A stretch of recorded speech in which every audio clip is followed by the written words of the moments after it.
Now back to that Eskom story. Earlier on, the Chief Financial Officer, Calib Cassim, presented the financial component of Eskom's annual results 2020 and what is driving the utilities financial turnaround plan. We gave you a report earlier on the story, so he joins us now for more. Very good evening to you.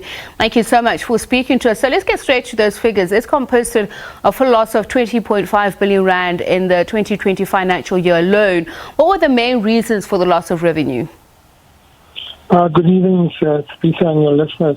I think the bottom line is that we see that from our revenue and our operating costs, which we were substantially controlling and remain flat, at your staff cost level of 33 billion and your operating costs of 18 billion. There was an increase in your production costs, particularly coal, which was a 12 billion increase, giving us a favorable operating profit of 9 billion. So the loss really, Sapiso, comes from really our debt servicing costs of 31 billion rand, which basically neutralizes the 9 billion operating profit, taking us down to a 20 billion rand loss. So we'll talk. The level of debt is too significant. We'll talk about that in depth in just a while, including why you experienced a 1.29% drop of sales. But your debt at 4.83 billion rand, you said, is unsustainable, that structural adjustment is required. What kind of adjustments which are not foreseen or not in your turnaround strategy at the moment? So we are working with National Treasury and DPE looking at that balance sheet debt. Obviously, we got to get a solution that makes sense, not only to Eskom's financial, but that of government, but included within that balance sheet restructuring, other core areas of collecting the municipal debt and Eskom demonstrating cost efficiencies are also essential to ensure that combination will put us on financial sustainability going forward. What is in your turnaround strategies, the tariffs? You spoke about it, that the financial situation remains untenable primarily because of those tariffs, which you say are not cost effective. But what effectively are you saying by this? Are you going to continue asking NERSA for higher tariffs? So yes, I mean, the NERSA's own methodology and the Electricity Regulation Act allows for recovery of prudent and efficient operating costs and to cover your full debt service costs. What is currently not happening in the tariff, you're not getting enough to cover that debt service commitment, and that's the part we believe that needs to be mitigated through some migration. Not on one source, because it will be too significant, but we cannot continue at inflationary costs. And that's what I want to get to the crux of, Mr. Cassim. I mean, some of your detractors have said that Eskom is trying to make consumers pay for their failures, saying that, for instance, in the past 17 years, that electricity has already increased by 500%. But just looking at the RCA and MYPD decisions that you are also advocating for, that could pretty much see prices increase by about 80%. Is that not true? Well, yeah, it is a significant amount, but from an Eskom perspective, we understand you can't get that once-off adjustment. It allows for the regulator to phase that in. But it's got to be done in a manner that not only protects the consumer, but it doesn't burden us as the utility where we can't meet those debt commitments.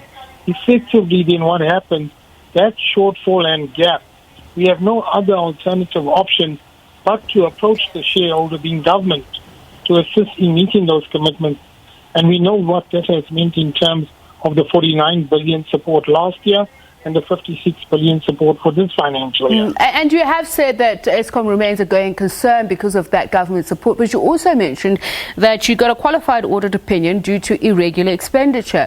So I think consumers are asking themselves, are you talking about historical problems or problems that still remain? So, yes, we are saying we've done a lot, and you can see the amount of irregular expenditure as new transactions is fairly minimal. But there are effectively a lot of cleanup from historic legacy contracts that we're still working with, and that will take time. Our intention is to resolve this as soon as possible.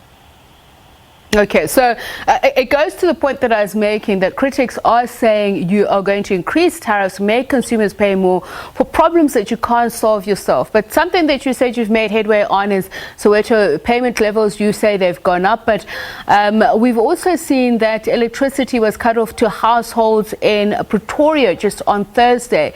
Does it mean that you're still struggling?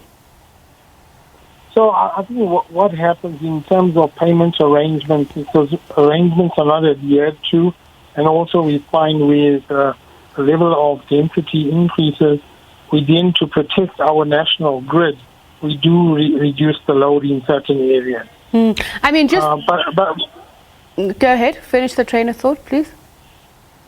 But no, I think a positive factor, Sapiso, has been the support from the government task team in helping us deal with the municipalities, etc.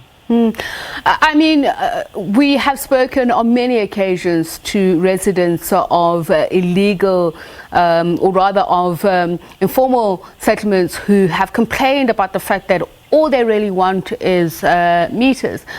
There were recovered illegal transformers in Ramaphosa informal settlement in East London Airport, but that is primarily because what residents say is that Eskom is not coming to the party. What are you going to do to deal with some of these problems? I think definitely on the distribution side, we are looking to replace a lot of meters, etc., and get customers onto prepaid. So there is a rollout from that perspective.